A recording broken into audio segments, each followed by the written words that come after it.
I don't need to introduce either of you. She's already done it. Now, my first question would be to you. What is the Indian knowledge paradigm right now?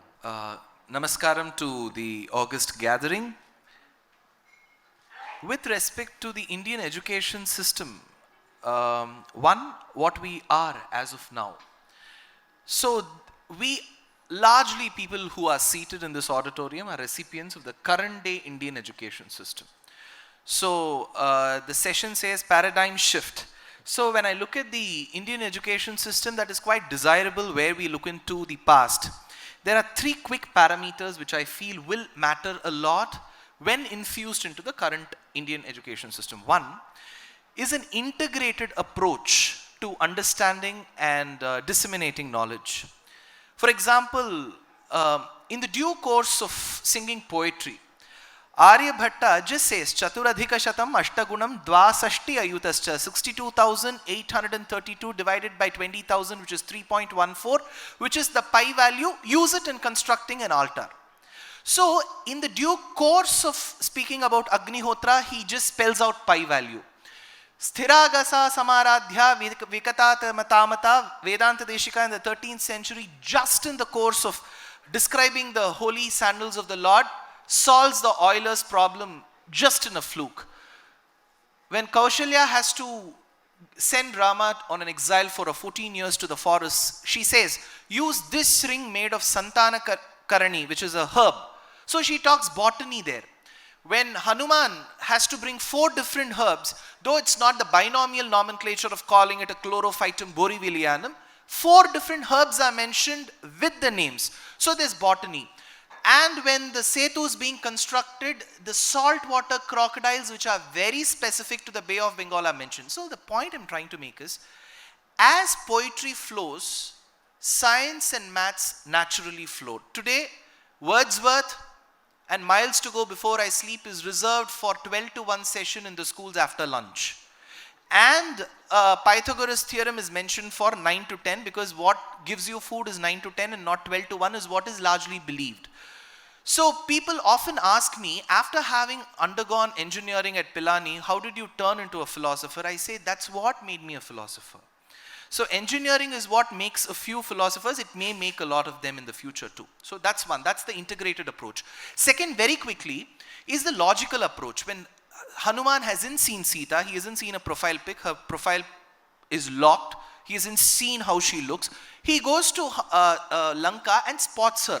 That time, Valmiki says, Tarkayamasa Siteti. Through logical reasoning, he got to know this is Sita. A lot of things are deployed where her missing pallu and her sari matches, the border matches, everything, all of that happens. So logical reasoning, which is Tarka Shastram, was integral to the Indian education system that was desired in the past.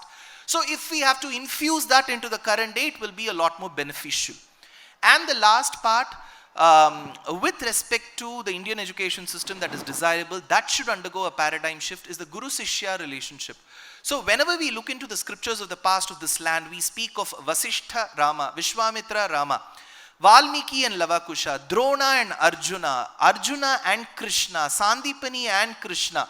So there is always a beautiful relationship, a symbiotic relationship, an organic relationship that has been existed and that has been revered in the past. So these are the 3 approaches which I feel, to your question of the Indian education system, that is desirable, and to the topic which says paradigm shift. Great. Now, he has mentioned the Ramayana, the Puranas, if I'm not mistaken. Do you think you would classify them as history or myth? I cannot see some of them as history with the available evidence, and I don't want to really go into trying to find evidence as well, because it's faith, and to somebody who believes that this had happened, I don't want to go and fight with them saying no, show me, etc. I have a slightly different perspective on that, and I don't want to really pick battles with people, because I really respect people who have faith in something, right? But the message in them can be a guiding light for me. not necessarily the historic truth. Right? I can, I don't even have to really talk to somebody saying, this is allegorical and it's meant for something else, because I don't know either whether they were meant to be allegorical or whether they were actual facts. I don't want to even go into that. But the content in them is quite interesting to me and educational to me, and that is enough for me, because I am not that deeply devotional like quite a few people are, but I respect them for that. Okay, so now let's kind of, education depends a lot on a combination of science and history. And it's said that history begins sometime 3,500 years ago when they found the first Sumerian tablets. So education, as you said, I mean, it's really amazing lessons, messages, maybe even calculations, maybe scientific reflections of what is being seen today as fact. But you can't teach people based on faith. You teach, at least till now, you teach people based on empirical proof. So when you are talking about the Pythagoras theorem being reflected in our ancient systems, how do you provide the written documentary evidence of that as a truth to be taught? Okay. So with respect to history, with respect to empirical proof, and with respect to substantiation through a lot of other corroborative proof, let's say of the 1371, there is an inscription on the eastern wall of Srirangam which talks about the return of a certain deity after an invasion. It records that the verse in the eastern wall is attributed to a poet called Vedanta Deshika. So there are surmounting proof to say that he lived during that part between 1268 and 1369 largely. No, the return is dated to 1260s? For or example? the inscription is dated? The inscription, which is dated, also mentions the poet's lifetime. So it says Sarvadhari Varisham, this particular year, this particular day. So the presence of that particular poet is established, or that particular personality is established. Alongside, we have a lot of evidence from the inscriptions of Sringeri about a person called Vidyaranya who had a conversation with Vedanta Deshika. So there is more than one proof to say that this person existed. And alongside, there is proof that he has also composed a work. And based on that work, I was also an Indian Academy of Sciences fellow at the Indian Institute of Science. So there was a conclave that was to understand the ancient mathematical systems. So in that particular system, there was a paper presented as to how his verses have solved a certain problem called the Knight's Tour problem of the 18th century, 600 years before even there was a solution thought for it. So there is proof. But one thing that the knowledge systems of the Indian past has always done is to never largely package it and market it the way that we want to see it, the way we want to see it. So probably if a committee is constituted, probably such education systems, I do agree that faith is not something to be coaxed on a certain person. But learnings from the past is not faith. It's a moment that we cherish of the past. So for example, if there is a concept that has been mentioned in our scriptures which is relatable to the sciences today, you can strip off the extra religious elements and see it only as a concept. So that is perfectly okay. How long back do the Vedas and the Puranas go? For example, there is the work of Bhasa called Abhisheka Nataka, which is dated to the 2nd century BC. So Bhasa in Abhisheka Nataka talks about Valmiki. So Valmiki must have existed before 2nd century BC, 1. So when we talk of knowledge systems, we also talk about sound, because a large section of the Indian knowledge system that we have bequeathed is in the form of sound. It's called Shruti and Smriti. So when it is oral culture, we cannot exactly date it to this particular year, this particular month.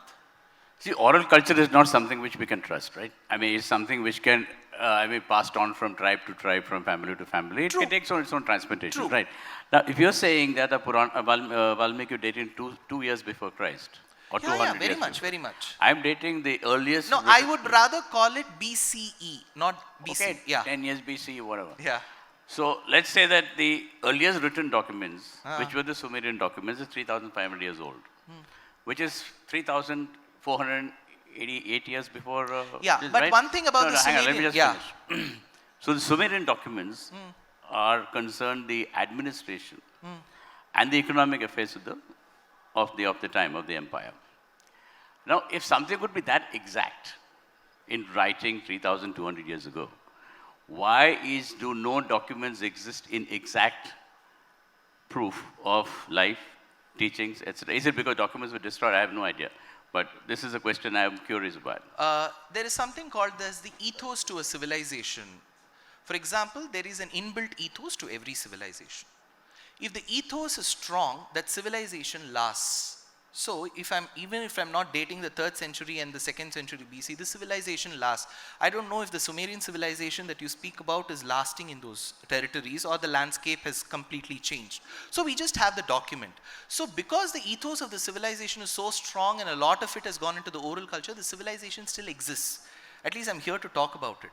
So we talk about Sumerian civilization from the records available. I don't know what is a big demographics that's following that civilization till now. So they may have started as a civilization that is documenting everything on paper, on inscriptions. Yeah, but the Indian civilization education system has largely been oral. Largely, I would say oral. The documentation part came much, much later. Yeah, but the Mohenjo-daro time, there was documentation, if I'm not mistaken, all the cuneiform To scripts. some extent, we have the seal from the IVC, we have the Pashupati seal, all of that. I think even Badri will agree. Some of the Pashupati seals that we have got from the Indus Valley civilization, the metallurgical, there's a dancing bronze from IVC. Some of it is available, but not the exact knowledge system, not exactly the scriptures that we find from the IVC. Okay, so do you agree with the current educational pattern, the current way education is perceived, or it has been perceived, or is going to be perceived? What is your, do you have a manifesto, a roadmap? I have a lot of disagreements and problems with the current education system. It's difficult job to list all of them and debate. Just 2 or 3 points. The one point that Dushyanth Sridhar made about education in the ancient times was more teacher-centric.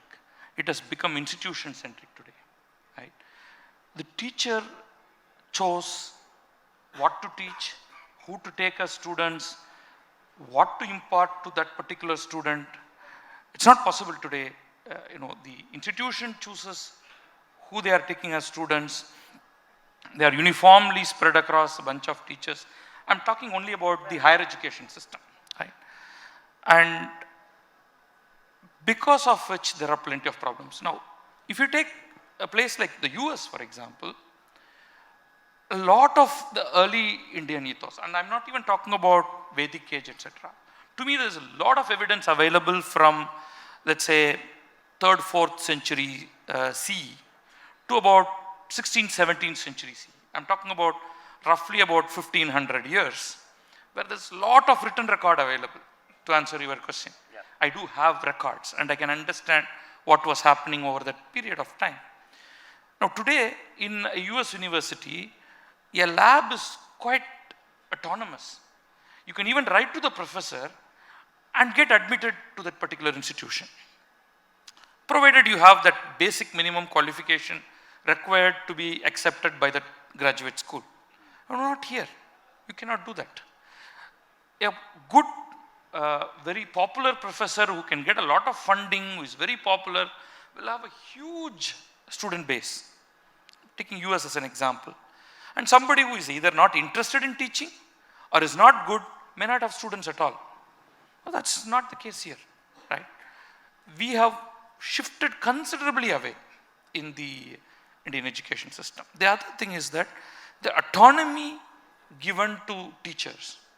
Again, here syllabus is more or less prescribed, textbooks are prescribed, they're just thrust down on the teachers, except for few institutions which can set up their own syllabus, build their own curriculum, figure out their own teaching method, can have exams thrown away, and instead, for example, IIT Madras will have a lot more of autonomy compared to say some other institution. That is, in the ancient Indian model, it was complete autonomy to the teacher, right? So is it possible to replicate that today? There are some challenges, but a lot of those ideas can be borrowed, institutionalized even today. I'll add only one more point, right? I'm seriously interested in the Indian mathematicians, and I've been doing a lot of work in trying to understand their work. People have been extremely honest. I mean, we have solid name and work starting from Aryabhatta. Before that, we have some works, but we don't really know who wrote it, and there are some names. But let us start with Aryabhatta. The next great mathematician, somebody called Brahmagupta, severely criticizing Aryabhatta openly in his very core text itself. They were not mincing words. They were using extremely harsh words. And later on, somebody like Bhaskaracharya, too, he has very great regard for Brahmagupta, but yet criticizes him on a certain aspect, very openly, very clearly. The intellectual honesty that was shown was tremendous, right? Now that is not there today. I mean, you cannot openly criticize the work of another school, another professor, your own colleague, because then you will somehow be taken care of somewhere. No, that was not the case then. And we have it right through. I mean, whether it is in Vedanta philosophy or in mathematics or in medicine, every manuscript we have, if we go through them, the level of openness and intellectual honesty shown in seriously criticizing and agreeing, that is somehow something that we have lost. Because the current system is still young. I mean, they're in power young. I mean, when you're just starting out, there's a bit of insecurity. You're finding your feet. You give offense very quickly. I think that if it continues another 50 years, it will become more democratic than it is. And that's my study. We hope. So if you want to know what we can take from the available evidence to us, I'm talking only from available evidence from, let's say, something like a 5th century to 17th century CE, I would say take these things and much more.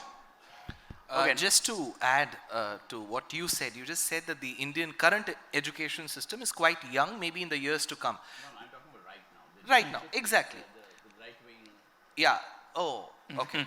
There's nothing wrong with it. I mean, No, there's nothing wrong with the right No, wing. what I thought was, if there is an education system with the flaws, the existing flaws today, it's easier to correct with the learnings of the past, because there is a saying in Tamil, "Aindil valayadhu, aimbadil valayadhu." So what can be corrected now is So the the best. current education system is basically based on the British educational system.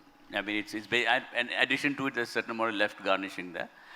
But I am talking about the new understanding of education, where there are nationalist elements in it, there are kind of political elements in it, which gets hypersensitive, if I'm not mistaken, about certain things. There are also a lot of absurd things going on, like people riding on little bluebirds and running out of prison. But that aside, I think right now they're very young. I mean, it's only about 4 or 5 years old, 6 years old. So by the time it becomes an institutionalized thing, like the current one is, I think people are more relaxed to open up into this. See, I don't think it's been institutionalized or formalized. In my humble opinion, in the last 5 years, I'm just giving you an example of Professor Ramasubramaniam, who is with the IIT Bombay, and he's much older than the number of decades that have passed, and he's doing a yeoman service in bringing Madhava series of the Sangama Grammar School of the 12th and the 13th century, much earlier than the Infinite series that we know of. So there's proper proof that studies are happening. Probably it's coming to light in the 4-5 years. That's how I would rather put it. Okay. All right. Now, if I'm not mistaken, I thought I read somewhere that you always felt like an outsider. Outsider to? I mean, an outsider to society, an outsider in college education system, etc. See, I have been educated in some of the best educational institutions in India and the US. But somewhere I moved away from the core, mechanical engineering that I studied. With completely got involved in something to do with cricket, and now I'm doing publishing. So in a sense, I'm completely away from academics. Right? Yeah, but I read about both the Cornell and IIT and Cornell, you felt like an outsider, and English had a bit to do with it, if I was not mistaken. Not you then, but no, let me just finish. So, English is not really a colonial language anymore. I mean, English is an international linked language. I mean, so the whole assault on English, which is connected with Indian victimhood. And I remember discussing about Tamil victimhood, that the Tamils reject the North Indian gestalt and as a result they feel this victimhood. And if I'm not, but actually if we look at historically, the North Indians have greater victimhood than the Tamils, because, I mean, they say they're victims of Mughal invasions, Islamic invasions, Greek invasion, this invasion, that invasion, and actually they have faced the larger brunt of the invasions. Right. So we are a subcontinent of victimhood, right? So in that situation, isn't it much better to link language between cultures to understand this victimhood if it's necessary? Or can it take it forward? I mean, when I was in college, political science, we were given the Communist Manifesto was one of the things to study. Now, I have no idea why, because you wouldn't have taken political science if you were not interested and read the Communist Manifesto.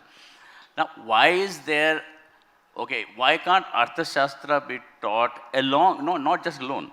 Why can't it be taught as a comparative treatise with Machiavelli and Sun Tzu? I mean, the thing is that when you look at education, we are, I think, restricting ourselves into one, because there are parallel channels, there are parallel works, which actually, like you said, which mirror each other, because civilization is actually a history of mirrors. What is in one reflection goes on like that.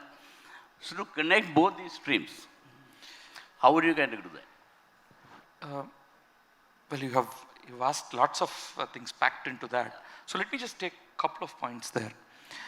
There is a strong lobby in India which controls education, the left lobby, which doesn't value Indian knowledge systems at all.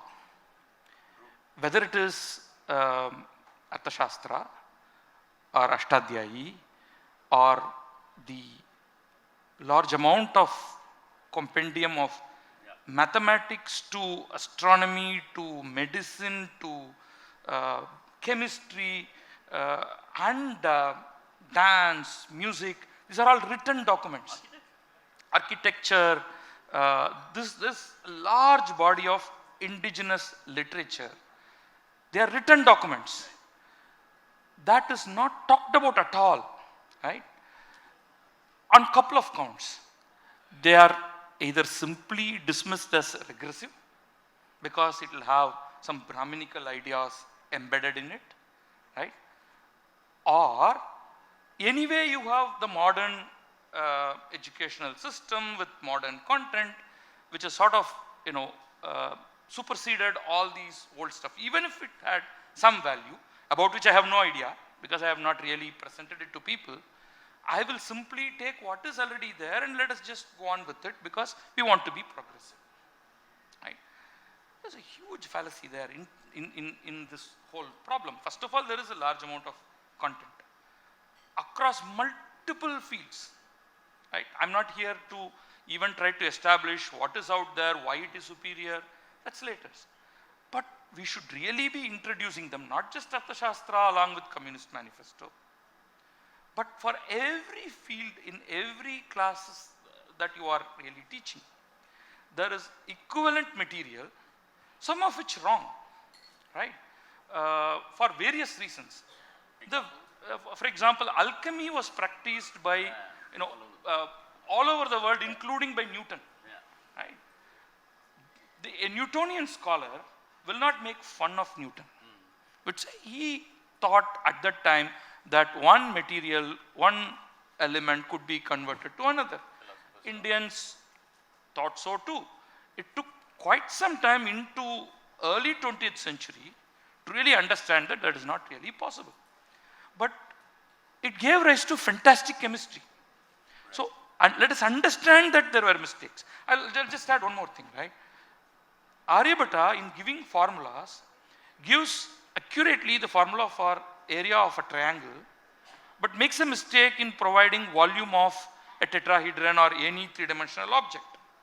Likewise, he gives correct formula for area of a square, but makes a mistake for giving the volume of a sphere.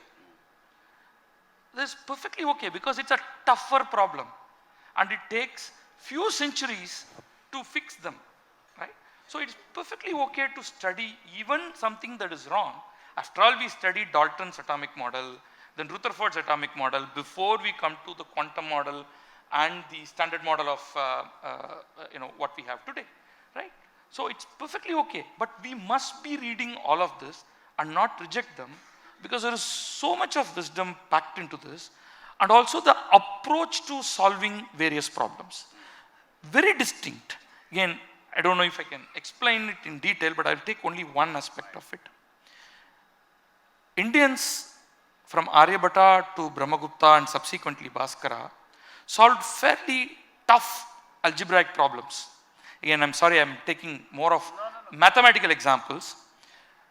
Around 1,000 years before these problems were solved in Europe. They are first order Europe didn't have an intellectual tradition at all. linear indeterminate equations and quadratic indeterminate equations.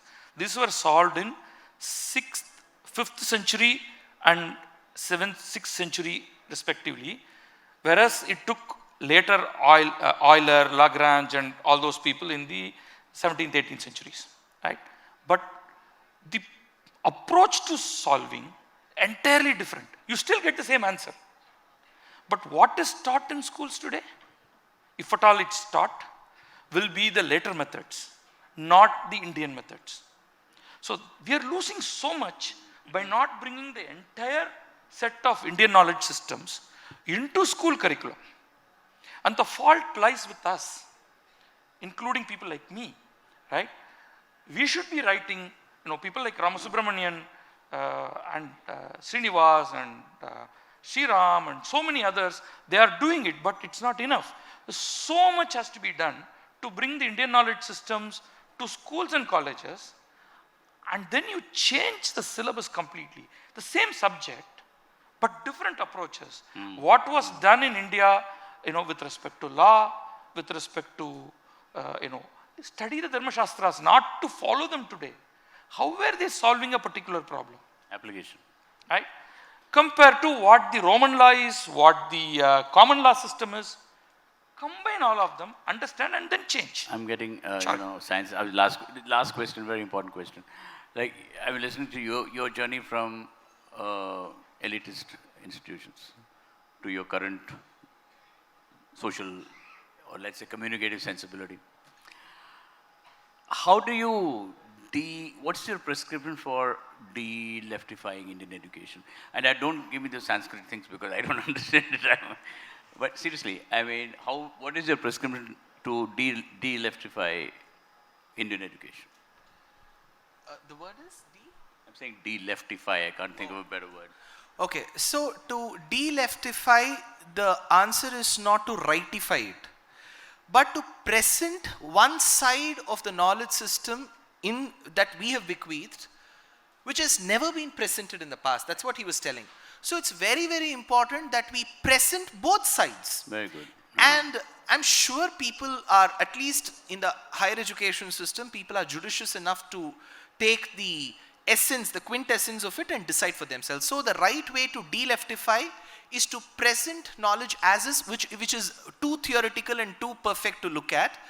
There may be some amount of rightifying also, but I feel that rightifying should be given a chance that leftifying has happened for decades. Absolutely. Absolutely. Absolutely. Yeah. Absolutely. Okay, I'm told the time is up, so thank you very much for a very engaging and sparkling discussion.